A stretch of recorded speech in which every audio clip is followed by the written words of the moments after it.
In this video, we're going to discuss a technique that chemists very frequently use to study atoms, and more specifically, the electronic structure of atoms, called photoelectron spectroscopy, which is more commonly abbreviated as PES, photoelectron spectroscopy.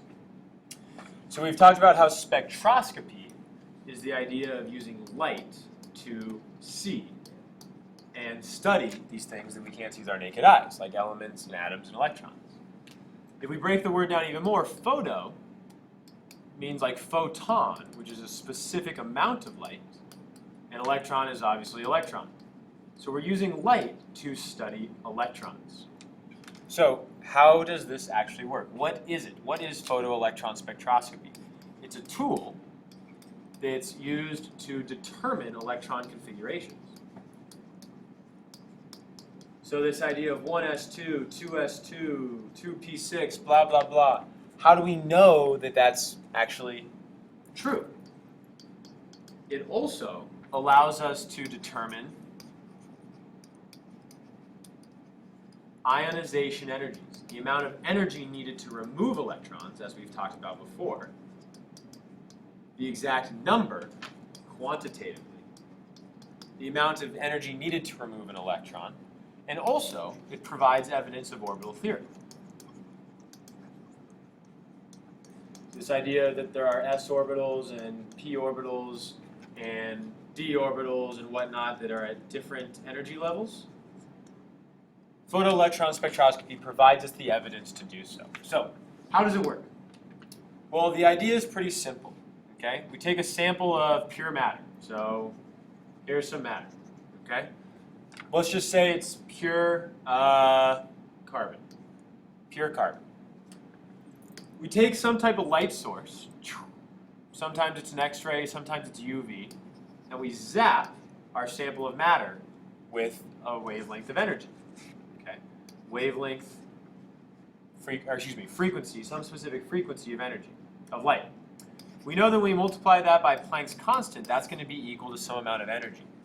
So the idea is we can control the amount of energy that's hitting our matter by controlling the frequency of light. We know that if we zoom in on this, we have atoms. We're going to draw them as Bohr models. So for carbon, it would look like so. And we know that if one of these electrons absorbs light, it's going to be at a higher energy level.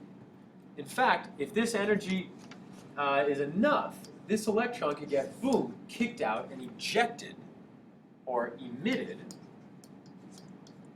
The electron gets emitted from this atom.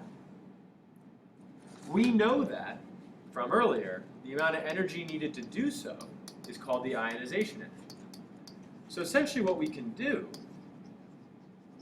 is by changing this value, by changing the frequency of light, we can determine exactly the amount of energy needed to eject an electron. And then we can do that for all the electrons in the atom, so we can get the first, second, third ionization energies and whatnot. And we can figure out which electrons are at higher energy levels than others. Looking at it another way, let's consider this to be our core level electron. Let's just say we're talking about an atom of helium now. Okay? 1, 2. And so if we're using photoelectron spectroscopy, we zap this, energy equals Planck's constant times the frequency. And this electron is going to get ejected. So here's our initial state. The electrons, here this is energy going up. Energy going up. Here's energy coming in. Okay? Boom. This electron is hit with some certain amount of energy. Let's say this height here represents the total amount of energy that we added to that atom. Well, that electron, as we can see here, has now been ejected. It's been shot off and released from that atom. Well, that total amount of energy we added, what did it go towards? What did it do? Well, some of that energy here, this amount, okay, went towards what's called the BE, which is the binding energy. The energy that holds the electron in the atom. Another word for binding energy we've already learned, ionization energy. Some of that energy, though, is also going to go towards the kinetic energy of the electron, because that electron is moving. It has energy due to motion. But what we do know is that the total amount of energy that we add, let's say this was 100 joules, okay, is going to be equal to the amount of binding energy plus the kinetic energy the electron has. So whatever these, let's just make up some numbers. Like the binding energy was 20, the kinetic energy was 80, the kinetic energy was 20. This is the big overview. This is like how photoelectron spectroscopy actually works, the theory kind of behind it. What we want to know and what we need to be able to do is to analyze the spectra. So let's say we do this experiment for an atom, and we do it over and over until all the electrons have been released from this atom. What will we actually be looking at? What data will we be looking at? We'll get something that looks like this. So this is a photoelectron spectroscopy spectrum. Okay. Let's break down what we have. On the y-axis, this says the relative number of electrons. So the idea is the higher you go up on this, on the y-axis, the more electrons there are. On the x-axis, we have the ionization energy, or as we learned another word for it a second ago, is the binding energy. Okay. In megajoules per mole. Megajoules. These lines, you might not have seen these before, but what these show is that the scale on the horizontal axis is changing. Here, the scale, each line represents 2. Here it still represents 2, 2, and 2, but once we get up to this point, we need to make a big jump from 9 to 125, and here from 2 to 5. By putting lines on an axis like this, it just shows us that the scale is changing. Instead of making a huge, long graph that would allow us to go from 2 all the way up to 125, we can condense it by just putting these lines in here. That's all it does. Another thing that you're going to notice is that the axis is reversed, the x-axis. 0 is on the right side, and the largest value is on the left side, towards the origin. We'll talk about why that is in just a second. But what we want to do is we want to be able to analyze this spectrum.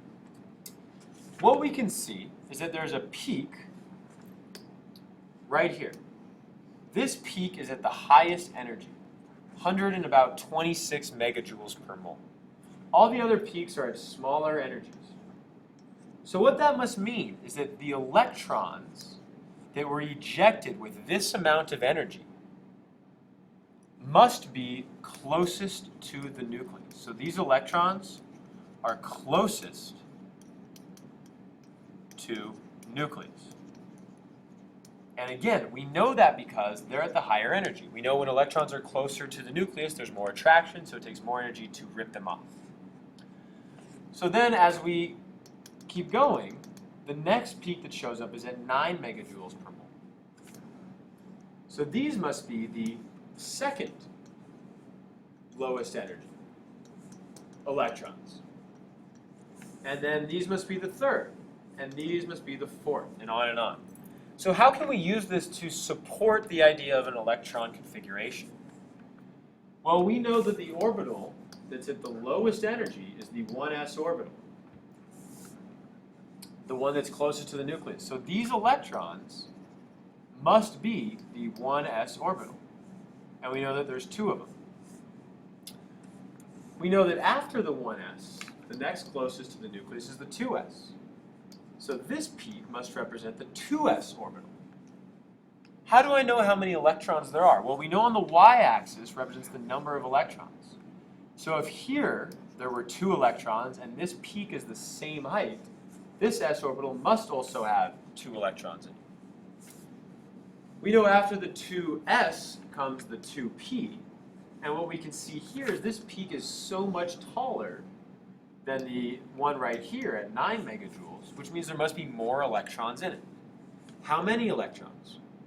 Well, we can see since there's another orbital after it, this one must be full, and we know a full p orbital has 6 electrons. Last but not least, this peak that shows up here, we know after the 2p comes the 3s. And how does this height compare to the other ones? It's about the same, so this would be 2 electrons as well. So the electron configuration for this atom would be 1s2, 2s2, 2p6, 3s2, and we could figure that out. That element must be magnesium. So what we need to know how to do with this is figure out from a spectrum what peak is for which orbital. We need to be able to figure out what element it is based on all the peaks. We need to understand that this x-axis is reversed, and the idea is because think of the origin as the nucleus. These electrons, we know 1s is closest to the nucleus. 2s is next out, then p, and then s. So that's why we reverse this here. Let's do another one for practice. So here's another spectra, and we're asked what element is shown by the photoelectron spectroscopy spectrum below. So again, same idea. We have number of electrons on the y-axis, ionization energy on the x. We know that if this represents the origin, the peak closest to the origin, the one with the highest energy, which means it takes the most amount of energy to remove the electron, must be the 1s orbital. After the 1s comes the 2s. These peaks are the same height, so this one must be full in order for there to be electrons in the 2s orbital. So it must have 2 electrons. After the 2s comes the 2p. We can see there's more electrons here after the 2p, so this must have a full 6 electrons. Then this must be the 3s, because we know that comes next, and it's at the same height here. So there's 2 electrons there.